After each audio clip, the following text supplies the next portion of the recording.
Beyond Time, bab 1336-1337. Untuk melihat video selengkapnya, sahabat bisa kunjungi playlist yang telah Sabta Novel sediakan. Yuk mari, kita berimajinasi bersama dan masuk ke alur ceritanya.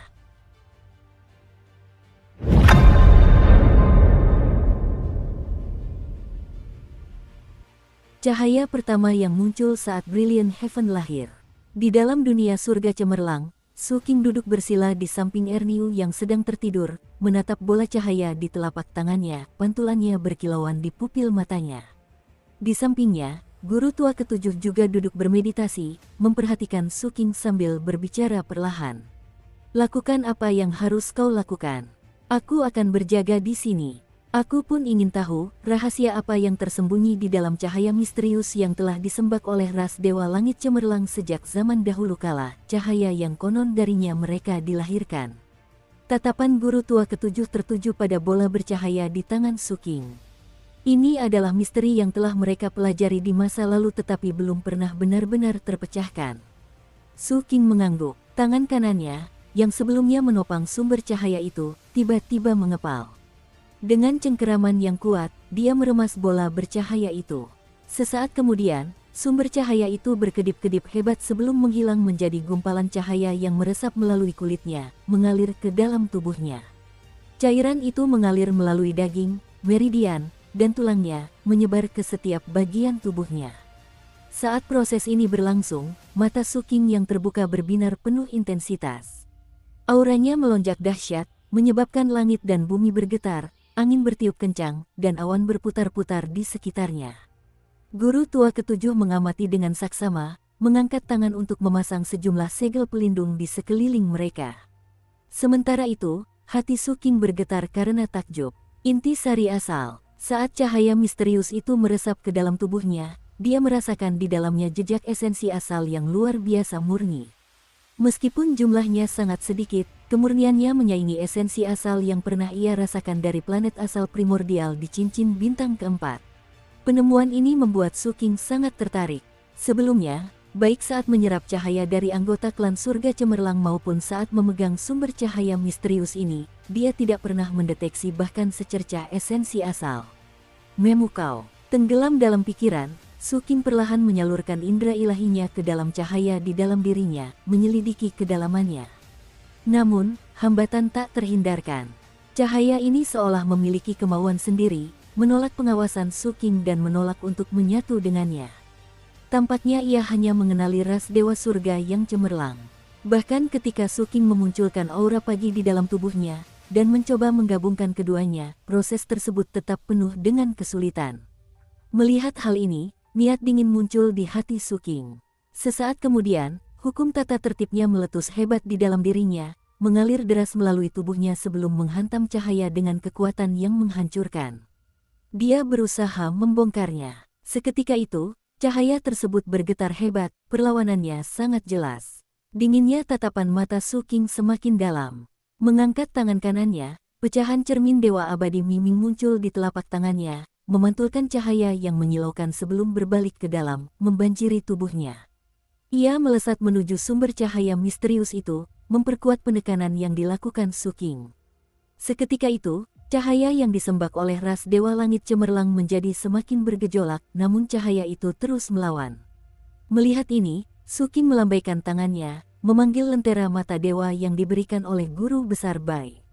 Benda itu melayang di hadapannya, nyalanya berkedip samar saat mata dewa yang mulia di dalamnya sedikit terbuka.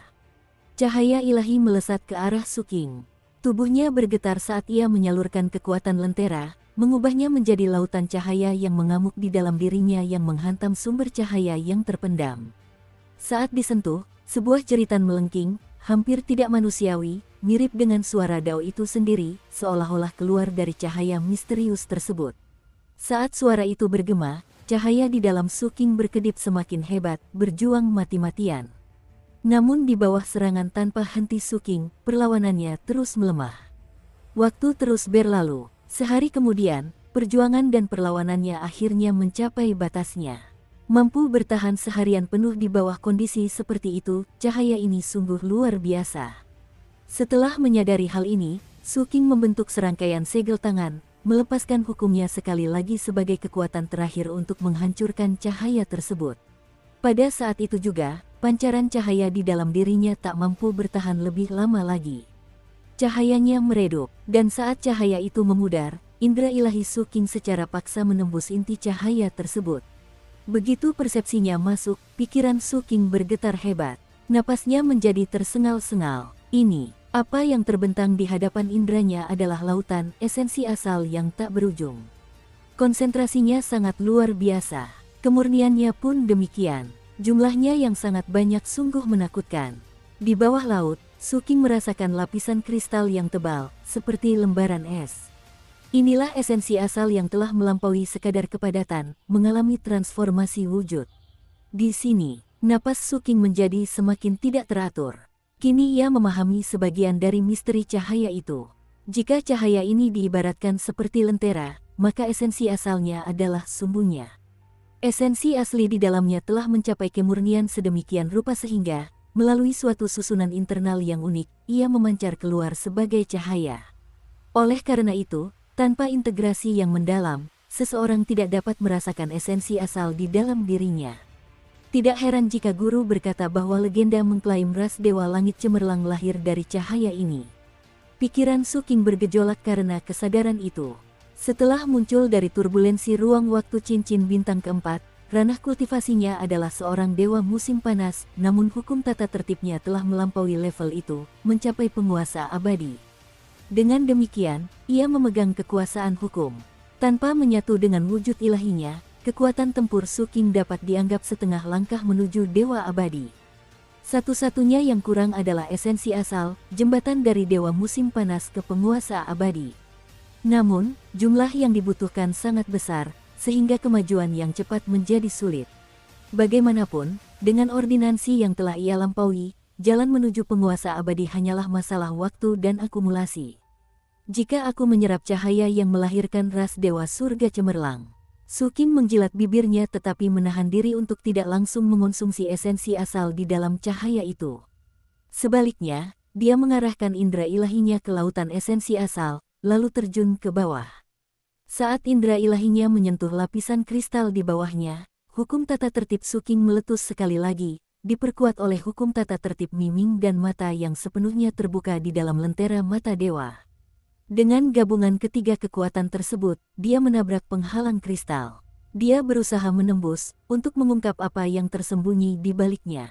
Lapisan kristal di bawah lautan esensi asal menyerah pada indera ilahi Suking, yang melesat ke bawah. Kemajuan awalnya berjalan lancar, tetapi setelah turun ke kedalaman tertentu, rahasia utama dari cahaya misterius ini, atau mungkin dari struktur kristal itu sendiri, melepaskan perlawanan yang belum pernah terjadi sebelumnya. Indera ilahi Suking tiba-tiba terhenti, bahkan menunjukkan tanda-tanda diusir. Pada saat kritis ini, Suking berseru dalam hati, menguasai. Di luar, Tuan Tua Ketujuh, yang sedang berjaga, langsung merasakan panggilan itu. Tanpa ragu, dia mengangkat tangannya dan meraung. Bumi yang dalam. Sesaat kemudian, bayangan bumi mendalam muncul, menyalurkan kekuatan cincin bintang bumi mendalam ke arah Suking. Tubuh Suking bergetar saat kekuatan bumi mendalam tiba, memberikan momentum baru pada indera ilahinya. Mendorong melawan penolakan lautan esensi asal, dia melonjak ke bawah sekali lagi. Serangan terakhir ini menghancurkan penghalang yang tak terlihat. Dengan ledakan yang memekakkan telinga di dalam jiwanya, seperti kelahiran alam semesta, indera ilahi Suking akhirnya menembus batas. Dan melihat, sebuah benda langit yang tampaknya tersusun dari daging istimewa. Esensi asal yang kental bercampur dengan zat-zat anomali yang tak tertandingi, sementara suara-suara ilahi yang tak terhitung jumlahnya memutarbalikkan realitas, mengubah segalanya. Dalam lingkungan ini, penampakan dan fluktuasi benda langit yang sudah familiar itu seketika membangkitkan sebuah nama di benak Suking. Planet asal mula, surga cemerlang, adalah planet asal primordial dari cincin bintang ke-9. Namun yang benar-benar mengguncang hatinya adalah ini. Yang terbentang di hadapannya bukanlah sebuah planet asal primordial, tapi dua planet asal primordial, terjalin seperti bintang ganda. Inilah rahasia utama dari cahaya misterius itu. Saat kesadaran ini muncul, planet asal primordial biner itu tiba-tiba bergetar. Bersamaan dengan getaran itu, kekuatan tolak yang tak terbayangkan meletus dari dalam benda-benda langit yang unik. Jauh melampaui planet asal primordial cincin bintang keempat. Seperti gunung yang runtuh atau bambu yang terbelah, ia menerjang ke arah Suking dengan kekuatan yang luar biasa. Seketika itu juga, indera ilahi Suking bergetar hebat, mundur dengan panik. Tepat sebelum gaya tolak itu menghantam, indera ilahinya menarik diri ke dalam tubuhnya. Saat kesadarannya kembali, Suking, yang masih duduk bersila, terbatuk dan memuntahkan seteguk darah. Tuan tua ketujuh juga gemetar, wajahnya pucat pasi saat menatap Suking. Tempat itu, melalui hubungannya dengan Suking, dia telah melihat sekilas potongan-potongan dari apa yang telah dilihat muridnya. Planet asal purba. Suking menarik napas dalam-dalam, suaranya serak saat ia berbicara perlahan. Kemudian, sebuah pencerahan tiba-tiba menghantamnya. Cahaya yang disembah oleh ras Dewa Langit Cemerlang memang merupakan cahaya pertama dari Langit Cemerlang, tetapi juga kunci untuk membuka planet asal purba. Perjalanan menuju surga cemerlang telah berakhir. Suking meninggalkan dunia surga cemerlang. Dia membawa serta cahaya misterius dan kunci untuk membuka planet asal purba. Yang tersisa hanyalah Erniu yang tertidur lelap, guru tua ketujuh, dan sebuah makam kosong. Makam kosong itu dibangun sendiri oleh guru tua ketujuh, tanpa menggunakan kemampuan ilahi atau bantuan Suking. Suking memperhatikan saat gurunya menyelesaikan makam dan mengukir sebaris aksara di batu nisan. Makam guru Ling Fanzi. Ling Fanzi adalah gelar Taois dari tokoh abadi kuno dari tanah suci itu. Di sini, Tuan tua ketujuh telah membangun sebuah makam untuk tuannya yang telah meninggal. Ia berlutut di depan kuburan, ekspresinya dipenuhi kesedihan yang seolah meresap ke dalam jiwanya. Dukung terus channel YouTube Sabta Novel. Adapun ras Dewa Langit Cemerlang, dengan terhapusnya karma kaisar dewa mereka dan hilangnya cahaya primordial yang mereka sucikan, yang kini terserap ke dalam tubuh Suking, mereka telah kehilangan sumber mereka. Di bawah penindasan Zhou Zhengli dan yang lainnya, beberapa orang tewas. Sisanya, Suking tidak memusnahkan semuanya. Sebaliknya, dia membiarkan mereka tetap berada di surga cemerlang, berkeliaran di sekitar Erniu. Meskipun Erniu, yang kini menyatu dengan tubuh ilahi kaisar dewa, tetap tertidur, bagi ras Dewa Langit Cemerlang yang masih hidup, dia adalah kaisar baru mereka. Kakak sulung akan membutuhkan waktu sebelum terbangun dari tidurnya. Sebelum pergi, berdiri di depan makam kosong dengan Zhou Zhengli dan yang lainnya menunggu di dekatnya, Suking menatap ke kejauhan ke arah Erniu yang sedang tidur. Matanya berkilauan dengan cahaya yang memancarkan jejak cahaya yang telah diserapnya. Cahaya itu belum bisa sepenuhnya terintegrasi di dalam dirinya. Dia pun membutuhkan waktu. Dengan demikian, Suking telah memutuskan untuk mengasingkan diri. Tuan tua ketujuh juga menatap Erniu, meskipun pandangannya sesekali kembali ke makam. Setelah terdiam cukup lama, dia berbicara dengan suara pelan. Apakah Anda berencana untuk mengasingkan diri segera setelah kembali? Suking mengangguk. Sebagian besar ancaman yang terlihat di Wanggu telah diberantas. Dalam waktu mendatang, aku akan mengunjungi teman-teman lama, lalu bersiap untuk mengasingkan diri guna menyerap cahaya yang diabadikan oleh ras Dewa Langit Cemerlang. Pada saat yang sama, saya harus menyelidiki secara menyeluruh rahasia yang terkandung dalam cahaya ini. Selain itu, keberadaan Desolate dan pengawasan ketat dari dewa-dewa agung di luar sana berarti kultivasi saya saat ini masih belum mencukupi. Tuan tua ketujuh mendengarkan, lalu mengulurkan tangan dan menepuk bahu Suking, ekspresinya sedikit bernuansa melankolis. Dalam kehidupan ini, kultivasiku telah mencapai batasnya karena keterbatasan idealisme Taoisku. Yang bisa kulakukan hanyalah menjaga Wanggu menggantikanmu saat kau sedang mengasingkan diri. Jadi, pergilah dan urus urusanmu. Selama waktu ini, aku akan tetap di sini, pikiranku melayang ke tempat lain. Suking mengamati gurunya, merasakan gejolak di hatinya. Kesimpulan dari Brilliant Heaven telah membangkitkan emosi yang dalam di dalam dirinya, dan sekarang dia ingin sendirian. Tanpa mengucapkan sepatah kata pun, Suking membungkuk dalam-dalam, lalu berubah menjadi seberkas cahaya yang melesat ke langit. Zhou Zhengli dan yang lainnya memberi hormat kepada guru tua ketujuh sebelum mengikuti Suking. Tak lama kemudian, Sosok mereka semakin mengecil di langit, menghilang ke dalam lorong yang mengarah kembali ke Wanggu. Setelah kepergian mereka, Brilliant Heaven pun menjadi sunyi. Tuan tua ketujuh mengalihkan pandangannya dari langit dan berjalan ke makam, lalu duduk di depannya. Ia mengeluarkan sebotol anggur dan meneguknya dalam-dalam, membiarkan angin mengacak-acak rambutnya sambil bergumam pelan. Menguasai. Dahulu kala, tuannya telah pergi, berjanji akan kembali. Jadi, guru tua ketujuh telah menjaga Wanggu, mengembangkan cita-cita Taois yang unik, memperpanjang hidupnya melalui siklus reinkarnasi, dari kehidupan ke kehidupan, berjaga-jaga. Pada akhirnya, dia telah menunggu tuannya. Namun, orang yang kembali itu bukanlah tuannya yang sebenarnya lagi. Semua pikiran ini perlahan memudar menjadi riak-riak kenangan, terbawa angin. Waktu terus berlalu. 1 bulan telah berlalu sejak Suking meninggalkan Brilliant Heaven. Selama waktu itu, ia mengunjungi ibu kota kekaisaran manusia. Di sana, ia menyaksikan kebangkitan umat manusia di bawah kepemimpinan Permaisuri, sebuah penyatuan yang tak terbendung seperti batu besar yang menggelinding. Sebagai guru besar umat manusia, ia juga menghadiri upacara di mana Ningyan dinobatkan sebagai putra mahkota. Di tengah pancaran cahaya yang menguntungkan, kenangan akan interaksinya di masa lalu dengan Ningyan muncul di benak Suking, dan pandangannya tanpa sengaja tertuju pada perut Ningyan. Dia ingat tanaman rambat itu melilit di sana. Saat itu, Erniu sering menggunakan Ningyan sebagai senjata, baik sebagai perisai maupun untuk melemparkannya ke musuh. Senjata itu selalu efektif. Pikiran itu membuat Suking tersenyum tipis. Sementara itu, Ningyan, yang berlutut dalam upacara, merasakan hatinya bergejolak karena emosi. Bahkan setelah sekian lama, melihat Suking masih membuatnya terbewilderet, seolah terjebak dalam mimpi. Kondisi linglung ini berlangsung sepanjang upacara. Setelah selesai, Suking pun pergi. Dia melakukan perjalanan ke wilayah persembahan bulan. Di sana, ia mengunjungi apotek tua, bertemu kembali dengan putra mahkota, nenek ketiga, kakek ke-9, dan Linger. Saat mereka bertemu, Linger, yang kini telah tumbuh menjadi wanita muda yang anggun, menangis terseduh-seduh dan memeluk Suking. Sambil memeluknya, senyum Suking tetap selembut biasanya. Namun waktu tidak mengizinkannya untuk berlama-lama di wilayah persembahan bulan. Setelah beberapa hari, karena Linger enggan membiarkannya pergi, Suking pun pergi.